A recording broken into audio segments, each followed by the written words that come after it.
I have only one goal in my mind right now. This is all what I think of. I want to be a world champion. I want to be the best in the world. And I'll continue to work hard. I'll continue to improve myself. And in just a couple of years' time, I'll be the world champion. I'll be the best in the world. And they'll call me the first MMA world champion from India. And that's the chapter I want in my life, and that's what I'm gonna do.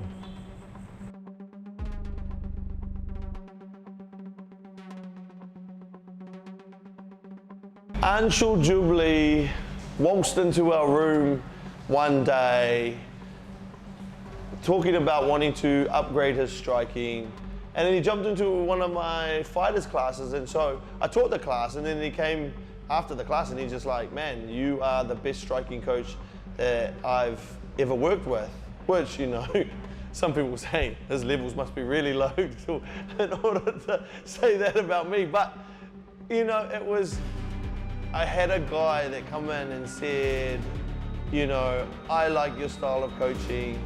I want to be able to develop and grow that a little bit more. And so that's kind of started the journey off between me and Anshul. At that point, he asked me to go away with him in the last fight. And at that point, I was like, oh, I can come away with you in the fight, but I'm a striking coach, yeah? So I said to him, look, man, you should have a ground coach. You should have someone that, you know, that you could really gel with and get along with. And then, but he was like, man, I really want you to come. Please, can you come if you can make the time? There's a whole story about that, but I made the time and effort to go in and corner him. So you know, we trained together for a good 5-6 weeks. A lot of the time he was injured hard in that fight, you know, and so there were moments where a lot of people kind of created doubt in his mind. I guess I was one of the only guys that said to him, like, he came to me and he goes, oh, coach, I think my foot's broken. I was like, yeah, I really don't care. And I said, well, what are you going to do? You're going to pull out from this fight? And then he was like, well, no. And I said, well, exactly. You know what I mean? And I think I was just the guy that said the right things at the right time to him. And because I had this whole attitude of like, mate, just cut your leg off. And if I cut your leg off, will you still fight? And he was like, yeah, I'll still fight. And because I had that undeniable kind of will around him, I think that gave him strength to go, nah, anything I hurt and injure, I can do. So many people told him to pull out of the fight. I was one of the only people who said, man, you're crazy. You'll never get this shot again. You will never get this shot again if you pull out now. You know, I've known people who have fought their whole lives to get this far. And I said, man, you lose this moment, you lose everything potentially. And so, look, he was brave enough and trusting enough to hand over the mantle and go, yeah, I can do it. And man, we went in that fight, like his hands banged up, his knees banged up, his foot's banged up. And he fought the guy that everyone thought was going to take out the tournament, yeah? So he took out the #1 seed. And so, yeah, I mean, me and Anshul have a very unique bond. You always say a good coach will know the person instantly. You know, I looked at him, he was very smart, intelligent, a mathematician, you know? Not many people know his backstory because not many people ask the right questions. But I instantly asked him the right questions, so I know how his brain works. And so it's no wonder to me that you get a kid like him, has accelerated learning around things because he's able to understand puzzles and work out solutions to problems really fast. He just applies that when someone's punching him in the face, or he applies that when he's in the room training for the biggest fights of his life. So the fact that he can apply on the go creates such a hyper intelligent fighter. And I guess his energy and my energy created that kind of symbiotic relationship. So, yeah, I mean, yeah, I think we know each other well, and that's the biggest part of any coaching. When you say measure off with the left, doesn't mean that you jab. You use the left hand to measure yourself off. It means like, because you know he's going to storm you. When they're in the corner, or when they're on their with their backs to the cage, they don't have any real options, yeah? So you know the only option they're going to do is they're going to charge. So you measure off, yeah? You drop your stance. Because by dropping your stance, it means that you're in more of a power position to stop them coming forward if they have to come forward, instead of always reverting to going backwards. That's what we've been working on. We've been working on sometimes popping that short uppercut, ramming the two, stay low and tight, put them in corners. I like it, corners and caves. With Coach Mike, I actually have a very, very special bond. I remember last training camp when I was suffering with injuries and everything. He could have told me that, oh, it's okay, just take a day off, but he did not. He continued to push me, and that time I was a little, kind of angry on him, or it's like he don't understand and this and that. He's like, oh, why don't he understand? It's an injury, it's a broken foot, it's an MCL, but later I realized that he can see what I can't see. His vision is very solid and very far going, and I totally trust Coach Mike. I believe that his experience and his passion towards the game is very beneficial for me, and now I have this friendship with Coach Mike which I'll always have. And I truly trust him. I truly trust his game plan. I truly trust everything he say. If he tells me, okay, you've done 3 classes in a day, let's do the 4th class. Let's do a class at 12 o'clock at night. I'll do that, because that time I might not know that what he's doing or why he's asking for that, but I know later it will all make sense. Coach Mike's sayings always make sense at the end, and so I believe in my coaches. I believe in the process, and I think that's the reason we'll win the next fight too.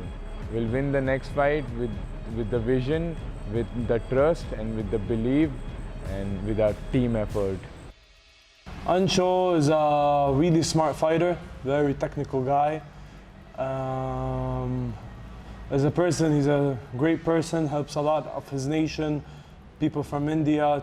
He's there for them, when they ask him a question and whatever. He's a very humble kid, and I'm really excited for his future.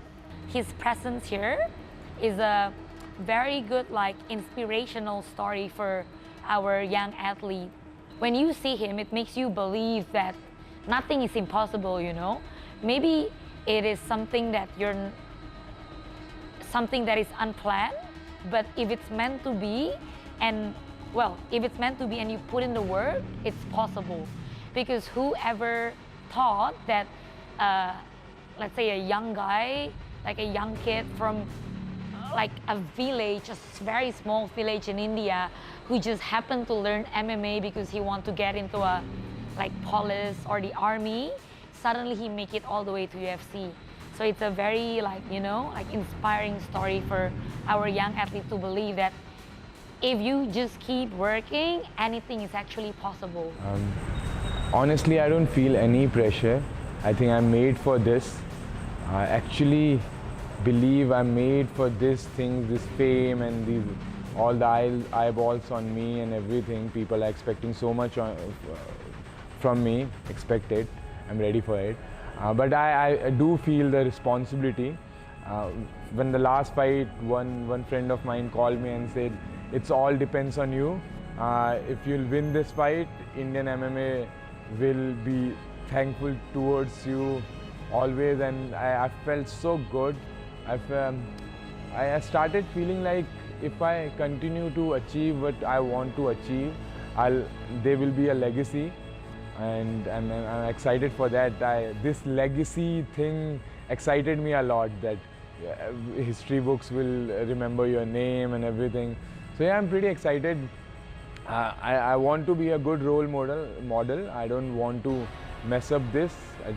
That's why I want to. This is a source of motivation. The young athletes and my fellow athletes are expecting so much from me, and they look up to me. And that's a source of motivation for me. I'll work hard, I'll not slow down, and I'll keep working hard. I think if a good coach is able to step outside the realms of my brain and go, and my emotions and go, yep, this fight's really, really big for the two countries. This fight's really, really big for the two fighters. But at the end of the day, man, they could be fighting in the backyard of somebody's house and it could still be the same level of pressure involved, you know? At the rawest part of the sport, you put two guys into a place to punch on with each other, one's gonna win and one's gonna lose. And if you understand that part of the sport, the purity of the sport, then you understand that's all that actually really matters. It's not the two countries at it. It's not what this could unlock. Really, you're just talking about two guys that agreed to jump into a cage and punch each other. And really, that's the simplicity of it. So as a good coach, you don't get caught up in the rest of the narrative. You just say to yourself, this is what it is. Now, you use that narrative for when they fight. When they're in the deepest, darkest moments, you use that narrative. You say, hey, you got 1.4 billion people watching you for the next 5 minutes, and they want to see your flag raised in front of them. They want the pride of the nation. They want to look at you and say, I can be you one day. You know what I mean? So you use that magnitude of it to ignite the fire inside a fighter. So important. But you've got to know that, you know, and you've got to know when to use that. There's a time to be technical and there's a time to talk to the heart of a fighter. I was so blessed to have good coaches that had the ability to tell me when to use this and when to use that.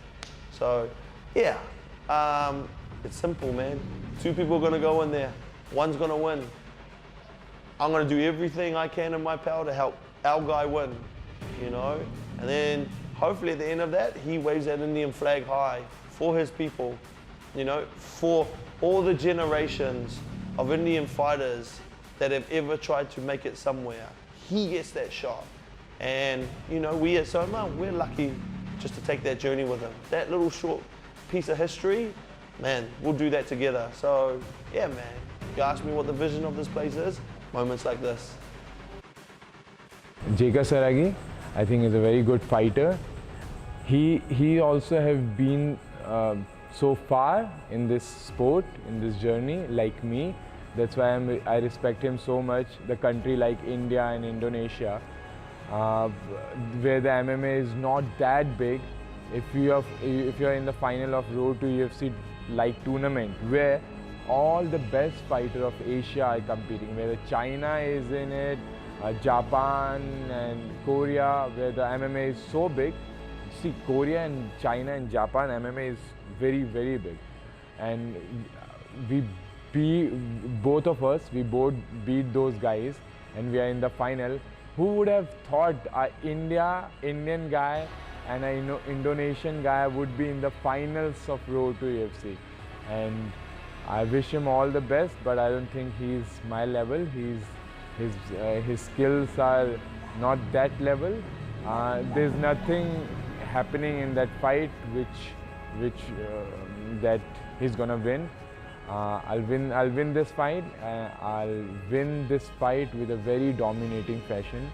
I'll show everyone why I'm representing country like India in a MMA in a UFC stage. He's good, but that's not enough. Jeka is from Indonesia. Of course, I'm very proud as an Indonesian to have like, oh, Jeka be able to step. But because I train with Anshul as well, it's a part of the learning curve. Whether Indonesia will win or India will win, both of them will learn something.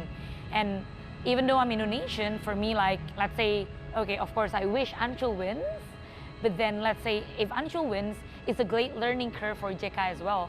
So we're still growing we're still growing Indonesian athlete, and I feel like we're still sticking to our path and our purpose. I don't know if people understand how historic this moment will be for both countries and for both fighters. You know, I think sometimes what we don't want to do is create that magnitude for our fighters. We don't want the fight to be bigger than what it is. But when you strip it back and you ask yourself, man, there's two huge populations who have always wanted to see their fighters enter in the highest level of competition in combat sports, and here they have the opportunity to do so. I mean, that's pretty amazing, you know what I mean? Like, you pull everything else aside, man, they will walk back into their home countries and they will have ignited a whole movement and fighters that will change the landscape of MMA in both countries forever.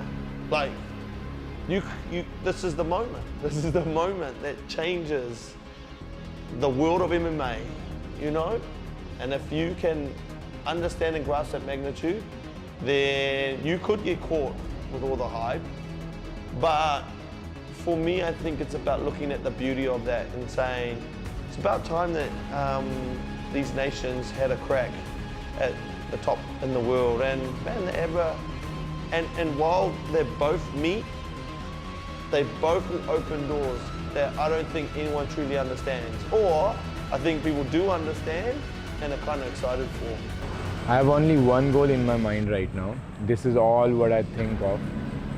I want to be the best in the world and eventually be the world champion. I don't think of anything else. This is what I want to do. This is what I want to be. Hopefully in the process I'll find another goals, but right now this is what I want to do. I want to keep working hard, keep improving, and as soon as possible in that section that he's one of the best in the world, and now he's the best in the world and he's a world champion. That's what I want to do, that's my goal, and I'll not stop until I achieve that. We're training Anshul at the moment to finish this fight. We don't want to leave it to the judges. I'm quite confident it won't go to the judges. I'm quite confident that a man as skilled as Anshul will finish Jeka within those 3 rounds, yeah? Whether that happens in the first, second, or third, we've got a prediction, but I'm going to hold that prediction because I want that to be a surprise for people. So, you know, it's not about being cocky, it's about saying that we've done all the work that we've needed to do in order to get the result that we think we deserve, you know, and that's, yeah, I mean, people can call it what it is, you know. We're not in this game to be second best. We're not in the game to take one of our fighters into battle and think, wow, we might lose this. Like, we put our heart, soul, energy, everything on the line with him for this fight. And so if we do all those things together, there's no doubt that we think that we'll walk out of there with a victory. And not just be victorious, but to finish that fight. That's the goal. The goal here is not just to win. The goal here is to win by spectacular fashion. And I hope that Jeka's camp has put their head down and getting ready for the hardest fight of their life, because we have. That's the whole idea. When those 2 boys signed that contract, when Jeka came into the cage in the last fight and he did all of this, well, he pretty much signed that contract for himself. You do that to any one of our guys, any one of our fighters, then we're going to war. And I'm quite confident when our soldiers go to war that we're going to be the ones that bring the scalp back to Indonesia. So, yeah, man, this is what it is, you know, this is the fight game. And so, yeah, Jeka, I hope him and his camp are ready for what we do on next Saturday. And if I've proven wrong, then I'm proven wrong. But, man, we're bringing the whole army and we're bringing the full arsenal. And if anyone thinks for a second that this is not going to be some sort of mayhem, I guess we will get to see, you know. That's what we're trained for. That's what we're putting in these hours for. That's what all these sacrifices have been about, you know. We're not running around town and taking photos and, you know, doing all these podcasts and everything like that. We're out here with our nose to the grind because there's a bigger prize at play here. And we're taking it. And we're taking all of it.